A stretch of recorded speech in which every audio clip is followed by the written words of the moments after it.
are talking Easter Holocaust. This one is directed, written and stars Michael Leo Centi.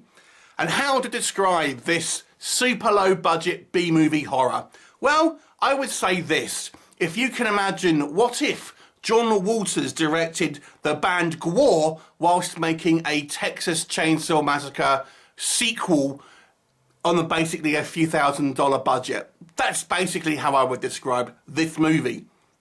So a super low budget, intentionally camp, schlocky Easter horror film that focuses on this killer Easter bunny, this demonic bunny that is taking the form of this guy in a suit, cheap Halloween Easter bunny suit, and he is killing the inhabitants of this local American town, ripping out its victim's heart, put it in its basket and saving it to eat later on.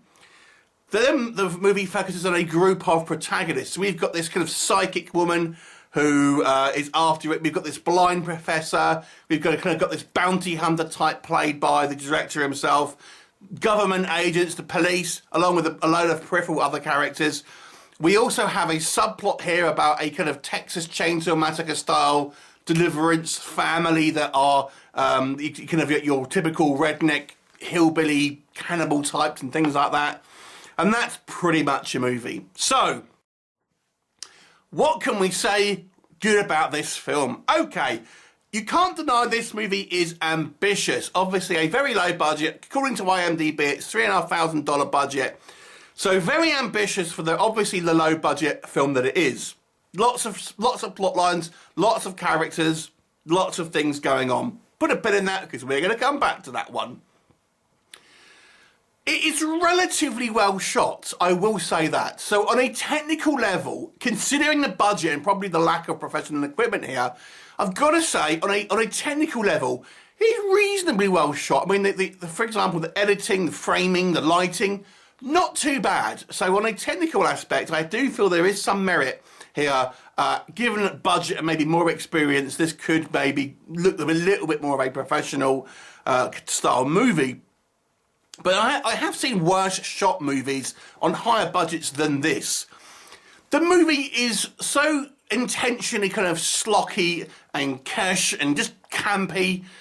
You know, this is the sort of movie that you would see, the film within a film. So if you're watching a low-budget horror and within that movie, the television's on and there's like a random sort of like weird movie playing in the background, this is like that movie, the one that is playing in the background that is actually seen in another film. It's such a weird, bizarre film that I can imagine the idea here is simply to have this kind of like this bizarre film that has random characters that are seemingly all dressed up in odd makeup with very obvious wigs on, playing in the background at a party and something like that, and someone going, what's this cheesy rubbish? Because honestly, I got to be honest with you, I can't really see anyone not kind of watching this in an unironic state and enjoying it, because it's just such a niche, bizarre film. So let's talk about the obvious here. What maybe doesn't work here? Okay, this is not going to be for 99% of people, I would say. 99.9. And I'm going to say the main issue I have with this is that it is way too long. It is over 2.25 hours long. It is way, way too long. The joke kind of like runs out of steam very, very quickly. This could legitimately have an hour taken out of it and then be a lot more, still obviously a very low budget, amateur, crappy looking film, but at least then it would have had some pace to it and kind of the story would have kind of just been some low budget kind of schlocky B-movie you could just put on over Easter. But for now, the running time as it is torturous. It really is. I have the feeling that the director had all these ideas that he kind of wanted to kind of put into a movie and then didn't have the kind of the self-discipline to kind of like take them out, when obviously the film is such an overblown film.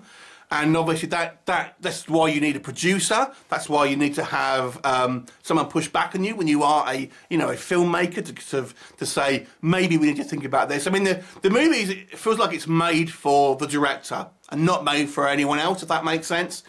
So, I have seen this a couple of other times with kind of low-budget films. It's like, who is this movie meant to be for? I mean, if you are meant to making it for an audience of people that you don't know who are meant to enjoy this, you have to try and put yourself in their shoes, so to speak. Because in its current form, this movie is hard to sit through. The joke runs out of steam very quickly. But outside of that, let's talk about some other things. So the acting, as you'd probably expect, is kind of all over the place. Ironically, the best actor here is a Playboy Playmate. The kind of the weird aesthetic decisions here. Everyone's wearing these kind of like these very obvious wigs. Seems just odd and out of place for some reason. It just looks like it was trying to be made as a quote-unquote artistic choice to make this movie have a particular kind of feel, but in the context of why are we watching this, it doesn't really kind of make any sense. Obviously, the whole thing about this movie is very, very low budget, so do not be expecting high production value, special effects, things like this. It is really what you are going to think. If you can imagine an ultra low budget film and all the problems that is going to entail. I mean, I don't want to kind of like just bash the movie, but it's just what you're going to think it is. This really doesn't have any type of profession. I think this movie compared to a trauma film, and I guess the aesthetic lends itself to that, but trauma films tend to be quite punchy. This one isn't. This one definitely isn't. And I think that's its main failing. If it had been a lot shorter, it maybe you could have enjoyed it on a kind of fun, ironic level, but as it stands at the moment, you can't even really enjoy it for that. It just gets too boring after a while and just too dull. There is certainly ambition here, and like I said, there are some technical moments that I felt, do you know what, it's not too bad. Had it been applied with a little bit more structure and maybe a bit more budget, obviously, you could have had potentially at least a somewhat interesting film for some people. But as it stands, this movie is really kind of hard to sit through. 3 out of 10, and I feel I am being generous with this. Have you seen it? What did you think of it? Leave me a comment and I'll look forward to seeing you next time. Bye for now.